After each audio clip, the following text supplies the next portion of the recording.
Hola, hola, bienvenidos una vez más al podcast A la Verga el Español.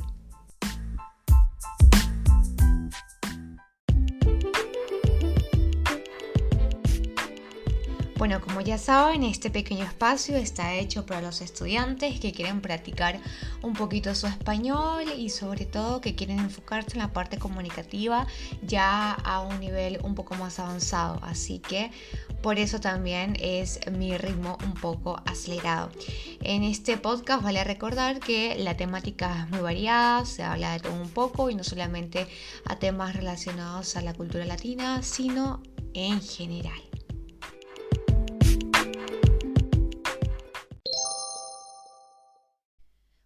Buenas, ¿qué tal? Bueno, nos vemos en otra semana más. Justo este fin de semana han pasado cosas muy interesantes. Pinté mi casa, pero en otras noticias fueron las elecciones de Brasil y fueron unas elecciones muy polémicas porque, bueno, era una cuestión de supuestamente catalogada como extrema derecha y extrema izquierda. Yo no lo veo así, pero bueno. Estaban muy politizadas y esto puede traer consecuencias. Digo que puede traer porque recientemente Bolsonaro dio un anuncio porque no se había presentado en estas últimas 36 horas para reconocer la victoria de su contrincante Lula da Silva. Y entonces dio unas declaraciones bastante ambiguas, sobre todo en el marco de protestas que está ocurriendo en algunas regiones del país de pro Bolsonaro. Hay algunos bloqueos de parte de camioneros en carreteras que exigen otra vez, digamos, revisar el tema de las votaciones, porque seguramente fue ilegal todo esto. Y eso a razón de un miedo que fue creando Bolsonaro en los últimos meses para hacer dudar a los votantes, ¿no? Eh, y esto es muy interesante porque, bueno, una de las cosas que ha traído el bolsonarismo es el miedo a la izquierda como partido político, ¿no? Pero bueno, vamos a ver qué pasa y sobre todo cómo va a influenciar las futuras relaciones del próximo presidente Lula, que comienzan en enero del 2023 con en el resto de la región, ¿no? Y bueno, me parece algo muy importante, ¿no? Porque en América Latina vivimos olas de izquierda, como naturalmente ocurre, pero creo que hay algo muy diferente de lo que pasa en comparación al 2006, por ejemplo, que también hubo una ola de izquierda muy importante, y es que existe ahora como diferentes visiones de la democracia. Eh, por ejemplo, lo que pasa ahora en Brasil, que es de parte del partido del PT, fortalece obviamente una ola de victorias de gobiernos de izquierda en América Latina, pero los líderes también tienen puntos diferentes sobre la democracia y el autoritarismo, que bueno, hablando de autoritarismo, nuestro amigo allá Maduro en Venezuela o en lo que pasa en Nicaragua o lo que pasa en Cuba, ¿no? Eh, por ejemplo, en la actualidad hay tres gobiernos, si no me equivoco, que no son izquierda, que son Ecuador, Uruguay y Paraguay. Y bueno, nada, además de eso, es muy diferente todo lo que pasa desde México, que es gobernado por López Obrador desde el 2008. Ese izquierdismo es muy interesante porque tiene que ver con una regeneración nacional. Está muy bueno todo para estudiarlo, ¿no? Y por ejemplo, Venezuela y Nicaragua, que es una locura de lo que pasa. Y por ejemplo, también lo que pasa en Perú es muy particular con el gobierno que recién comenzó el año pasado con Pedro Castillo y bueno, Boric en Chile a comienzos de este año. Y hace poco, hace un par de meses, Gustavo Petro, que también se convirtió en el presidente izquierda, el primer presidente izquierda de la historia en Colombia. Y bueno, acá en Argentina, Alberto Fernández, que es miembro del Partido Justicialista y que fue elegido a finales del 2019 en una contienda con lo que es denominado contra la centroderecha, Macri, que era el antiguo presidente, ¿no? Y bueno, estos países es muy interesante, ¿no? Porque, por ejemplo, Bolivia, Venezuela, Surinam, Guyana y la Guyana francesa, que todos nos olvidamos de la existencia de ellos, también están dirigidas hoy por jefes de Estado de izquierda, ¿no? Pero entre los tres países que califican como, digamos, como excepciones a la ola actual en Sudamérica, se encuentra Ecuador, que es gobernado por Lazo, Paraguay con Benítez, creo que se llama, y Uruguay por la calle, que es un centroderechista. Eh, pero ¿qué pasa? ¿No? Hay un movimiento de rechazo a los líderes y partidos en ejercicio en las últimas elecciones en América Latina. El único presidente reelegido en la región fue Daniel Ortega en Nicaragua, pero es reelegido bajo dudosos mecanismos, ¿no? Porque el tipo es un loquito, también un autoritario por allá. Esa tendencia autooficialista, digamos, demuestra que hay un sentimiento de infelicidad e insatisfacción en América Latina. Y es muy interesante porque este ciclo, que ya se ha repetido, arranca en el 2015 en Argentina. Con el tema de Mauricio Macri. Desde entonces, todas las elecciones en la región han sido ganadas por la oposición. La única excepción es en Ecuador en el 2017 con Lenin. Pero bueno, hoy no venimos a hablar de esto, yo me pongo muy intensa con este tema de la derecha, de la izquierda otra vez, que la gente siempre habla, bueno, que ahora Latinoamérica vuelve a estar rojo, rojita, como decía Chávez, y yo creo que va mucho más allá, que es un poco más complejo, porque sí, porque los tipos de izquierda que hay no son como los de antes, no son como la era del 2006 y que no son iguales, todos están empañados por, por distintas corrientes, digamos, ¿no? Cada uno sigue su propio loquito, su propio manicomio. Pero bueno, luego hablaremos de eso. Yo hoy quería continuar para hablar sobre la última episodio que había hecho con un chico estadounidense que habíamos estado hablando un poco sobre la situación de los migrantes venezolanos en refugios en Nueva York. Este chico que es Tristan Sakax, no sé, creo que así se pronuncia Sakax. Y bueno, habíamos estado compartiendo algunas opiniones, sobre todo las posiciones de los gobiernos de California, los gobiernos de Texas, etcétera. Y ahora, por ejemplo, 2 semanas después, la cosa está un poco más tranquilizada. Incluso el proceso de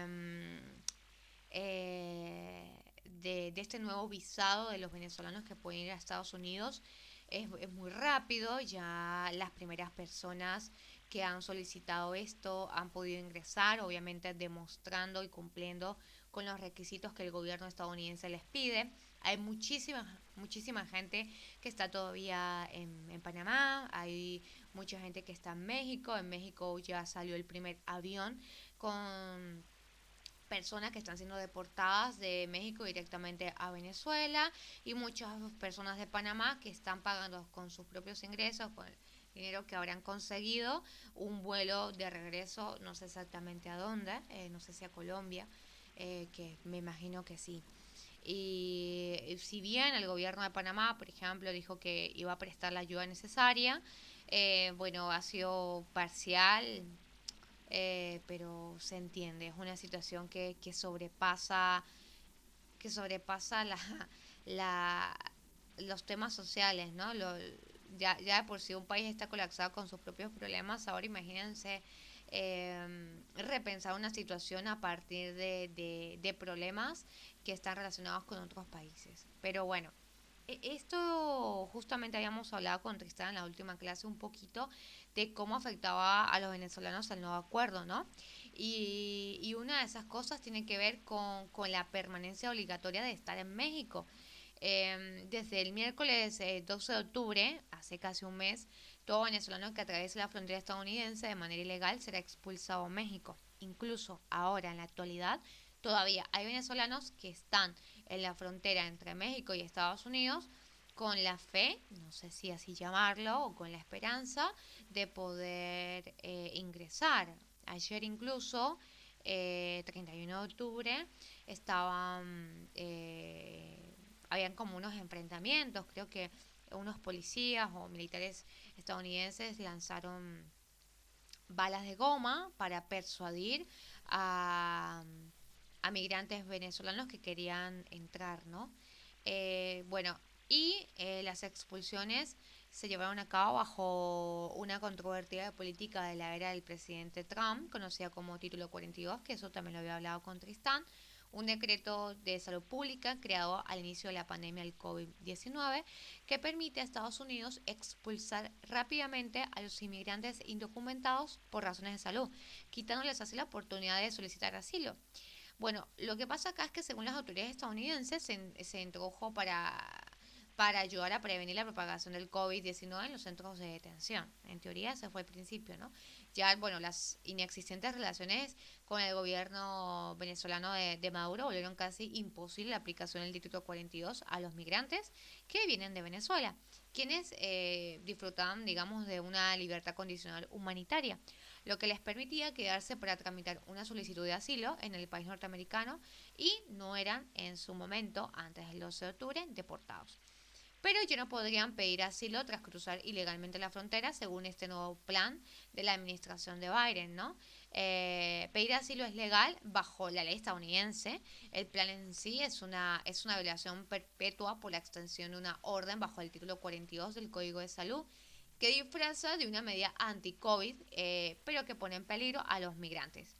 Los gobiernos de Estados Unidos y México afirman que la política está diseñada para disuadir a las personas de realizar el peligroso viaje de Sudamérica hasta México, que justamente habíamos hablado y yo he hablado en otras oportunidades sobre el famoso trayecto del Tapón del Darién, que es una región que está entre Panamá, pero también ocupa parte del territorio colombiano. ¿Qué pasa acá? Bueno, la idea es la creación de una nueva vía legal para emigrar, ¿no? Quizás la medida más llamativa para muchos venezolanos es la decisión de Estados Unidos solamente de permitir la entrada de 24.000 venezolanos al país. Pero no cualquiera puede postularse. El programa es similar a la iniciativa en vigor de Unidos por Ucrania U4U, creada para admitir de forma ordenada a ucranianos que huyen de su país por la invasión rusa. Bueno, los aspirantes venezolanos deberán demostrar que tienen un patrocinador en Estados Unidos, una persona o puede ser también una organización capaz de brindarles apoyo financiero y de otro tipo. Es decir, que puede ser desde educación, algún seguro médico, etcétera, etcétera, etcétera. Otros requisitos incluyen estar completamente vacunados y pasar por rigurosos controles biométricos y biográficos, sobre todo para verificar si esta persona no tiene antecedentes penales, por ejemplo, ¿no? Bueno, las autoridades estadounidenses examinarán caso por caso y los elegidos podrán solicitar un permiso de trabajo que busca permanecer en el país, ¿no? Por al menos 2 años. En ese sentido, los solicitantes no tienen que estar en Venezuela para postularse y pueden venir de otros países, según funcionarios de Estados Unidos, que sí, que esto es cierto porque ya comenzó a hacerse. Pero que han excluido del programa aquellos que hayan sido deportados de Estados Unidos en los últimos 5 años. Bueno, por otra parte, tampoco podrán postularse aquellos que hayan entrado a Panamá o México de manera irregular o hayan tratado de cruzar la frontera de Estados Unidos ilegalmente, es el anuncio del miércoles 12 de octubre. Bueno, han surgido algunas dudas sobre si este programa tendrá éxito y si logrará su objetivo de desalentar a los migrantes venezolanos de atravesar la frontera ilegalmente, porque los 24.000 es un cupo menor que la cantidad de venezolanos que cruzaron ilegalmente la frontera, ya que solamente en el mes de agosto del presente año 2022, 25.000 personas cruzaron esa frontera y en septiembre fueron 33.000. Bueno, de igual forma, el Departamento de Seguridad Nacional informó que este programa dependerá de que México mantenga, por supuesto, su esfuerzo independiente, pero paralelo de recibir a los venezolanos que llegan ilegalmente a Estados Unidos. O sea, que es importante el papel o la representación que tiene México frente a esta situación, ¿no? Bueno, por otra parte, uno de los requisitos es que estos 24.000 migrantes deberán llegar por aire, ¿no? Los venezolanos que ya se encuentran en Estados Unidos no podrán beneficiarse del programa y aquellos cuyas postulaciones sean exitosas deberán ingeniárselas para llegar a suelo estadounidense, ya que solamente podrán ingresar por aire para aliviar así la presión fronteriza. Debido a las preocupaciones de Estados Unidos sobre la seguridad de la industria de la aviación en Venezuela, el gobierno estadounidense no permite vuelos desde el país caribeño, al menos hasta ahora. Y esta restricción incluye vuelos charter y comerciales. Por lo que los que pretendan migrar desde Venezuela deben buscar una tercera vía, lo cual puede resultar complicado para muchos debido a que varios países vecinos ya piden visa a los venezolanos, así sea solamente para entrar en su territorio como manera de tránsito, es decir, personas que no piensan quedarse en ese país, sino que simplemente necesitan pasar por ahí para llegar al país destino, ¿no? En su comunicado, las autoridades mexicanas aseguraron que permiten temporalmente la devolución de algunos ciudadanos venezolanos. No se sabe si México tiene previsto poner límites al número de venezolanos que planea recibir. Al menos hasta ahora no se sabe qué va a pasar, ¿no? Y bueno, ¿por qué? Eso es muy interesante. ¿Por qué se ha tomado la decisión ahora, que es una de las grandes incógnitas, ¿no? La decisión es porque la naturaleza de reto en la frontera ha mutado radicalmente, no solo en el último año, sino que ha cambiado realmente de forma radical en las últimas semanas. Es una locura, en serio. Bueno, era una locura. Ya han bajado muchísimo las noticias sobre este tema del tapón del Darién. Los migrantes siendo enviados en buses de Texas a Washington, D.C., por ejemplo, y la ciudad de Nueva York, y en avión a Martha's Vineyard, no sé cómo se dice, por el gobernador de Florida, han acabado de cristalizar el problema. La cuestión, obviamente, de los buses y los vuelos ha sido tan dramática que ha acaparado la atención pública. Eso también lo comenta Tristán, que habla sobre todo del costo que esto conlleva, ¿no? Estaban efectivamente destinados a crear un elemento sorpresa, porque esto fue sin previo aviso.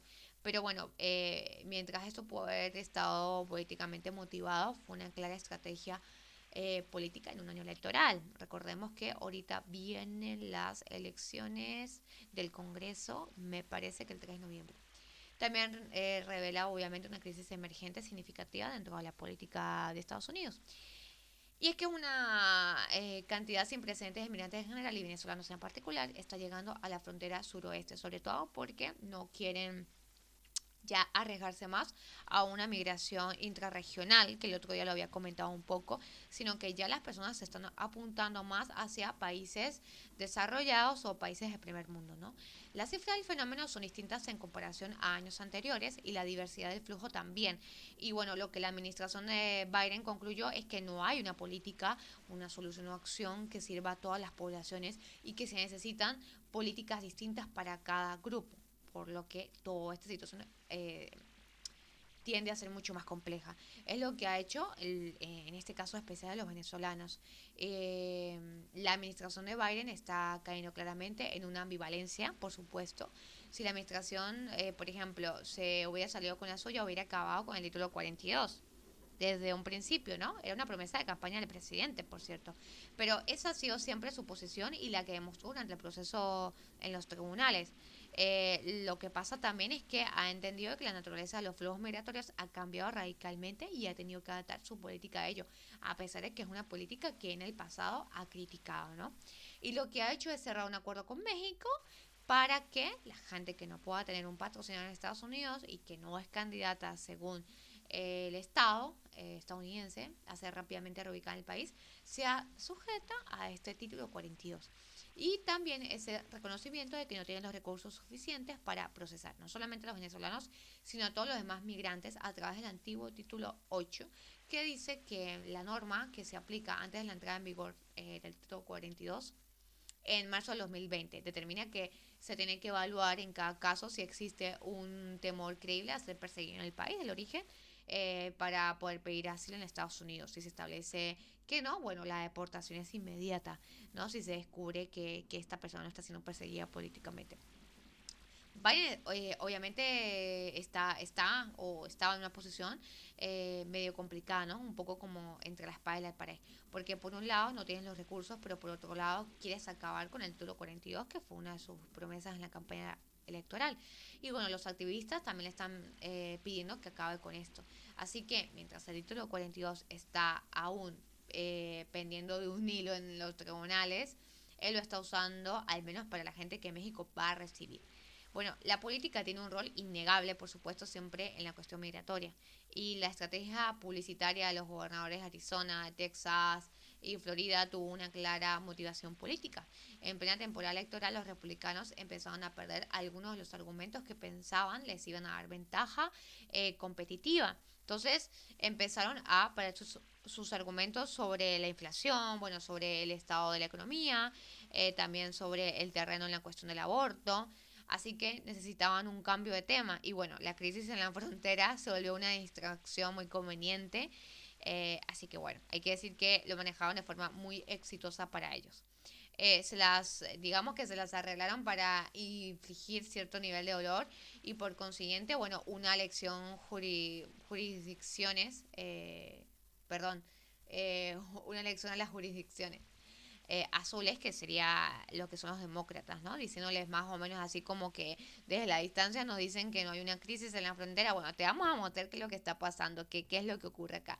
Y enviando estos autobuses de los que les comentaba hace un cachito, llenos de migrantes en medio de la noche, ¿no? Bueno, no estaban preocupados por la protección de los migrantes, por supuesto, si no hubieran avisado con antelación a los ciudadanos que los iban a recibir y de que iban a llegar cuatro o cinco, bueno, ve tú a saber cuántos autobuses. No lo estaban, por supuesto. Toda la idea era crear una imagen de caos. Bueno, y por otra parte, los republicanos decidieron usar tres palabras al unísono: frontera, crisis. Biden, como si fuera un solo concepto, ¿no? La crisis fronteriza es de Biden. Para definir lo que estaba pasando. Y en vista de la reacción que se estaba generando, incluso en las jurisdicciones azules, el presidente pensó que tenía que, bueno, responder de alguna manera u otra y demostrar que estaba tomando alguna medida para al menos crear la impresión de que cuenta con un plan para lidiar la crisis. Los políticos siempre tienen que responder rápido y de forma refleja para mostrar que están actuando sobre algo. Ha sido como decir, hay una crisis en la frontera y aquí está la solución. Pero la caja de herramientas no está llena, así que usas lo que tienes a mano. Y en este caso, digamos, se decidió utilizar el famoso título 42. Y no lo hubieran podido hacer sin la cooperación de México, por supuesto. Conseguirla ha sido fundamental y el éxito del plan estará determinado enormemente por el nivel de apoyo del gobierno mexicano. Bueno, como Washington no tiene relaciones diplomáticas formales con Caracas, no puede repatriar a los venezolanos y hasta ahora México no estaba dispuesto a recibirlos. ¿Por qué se supone que a cambio de opinión, no? ¿Qué gana a cambio? Bueno, de eso se trata la diplomacia. Estados Unidos debe haber usado su influencia diplomática para que México accediera a hacerlo. Eh, los pros y los contras, bueno, no son siempre públicos, pero se sobreentiende que ha habido alguna cosa por ahí, algún chanchullo, para que México reciba a los venezolanos. La ironía de esto es que México no los va a expulsar, porque está por ver cómo va a lidiar con la contradicción de que está permitiendo a Estados Unidos expulsar venezolanos a su territorio, pero no los está repatriando a Venezuela, excepto hasta hace la semana pasada que salió un avión de México a Venezuela. Es una suerte, digamos, de un conundrum un conundrum político en que el gobierno mexicano va a tener que abordar y que, bueno, por supuesto ya se debe estar pensando en ello, ¿no? De eso se trata la diplomacia y tendrán que buscar aliados diplomáticos ellos mismos.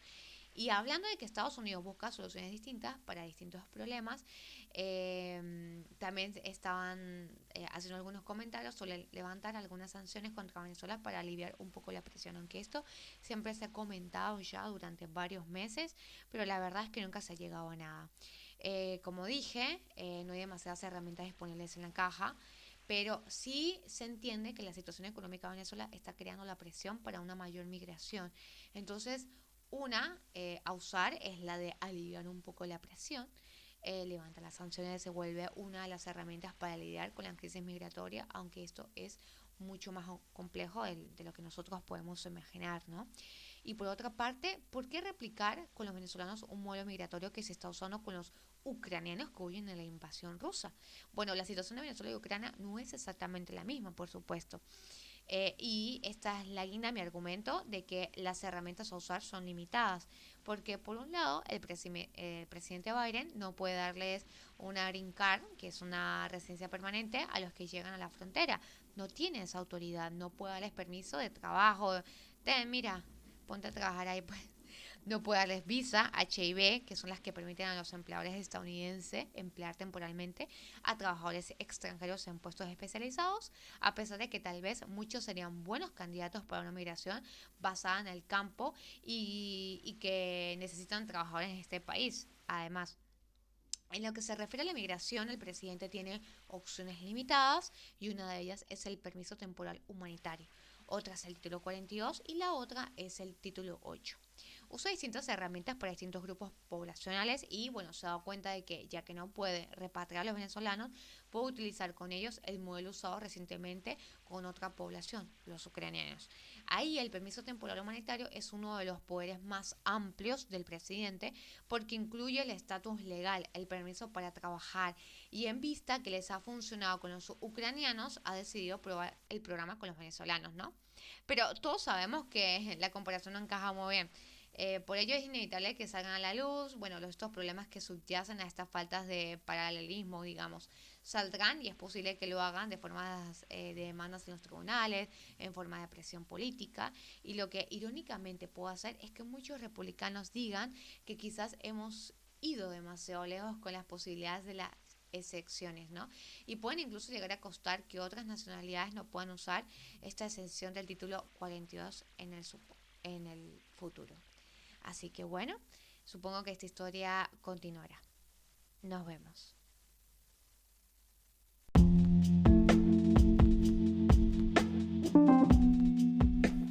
Bueno, espero les haya gustado. Me encadené porque yo quería hablar de esto hace rato porque yo soy una politiquera. Yo no soy nada de política, pero a mí me encanta hablar de política. Pero bueno, no los voy a atormentar más. Espero les haya gustado. Si hay algo por ahí que no entienden porque hablé como una carretilla, hablé muy rápido, me dicen, me dejan en los comentarios. Yo sé que con varios estudiantes estoy hablando sobre este tema, sobre todo los estudiantes que están muy interesados en lo que pasa en América Latina. Así que si tienen preguntas más adelante, bienvenidos sean. Y para ir descansando, les adelanto que en el próximo capítulo voy a estar hablando de una película que me vi en estos días en Netflix. Y dije, ok, ¿por qué no vamos a hablar de esto? Pero bueno, eso lo haremos la semana próxima. Pero les adelanto que vamos a descansar un poco de la política. Así que bueno, gracias por estar presente en otro capítulo de A la verga el español. Nos vemos pronto. Chau, chau.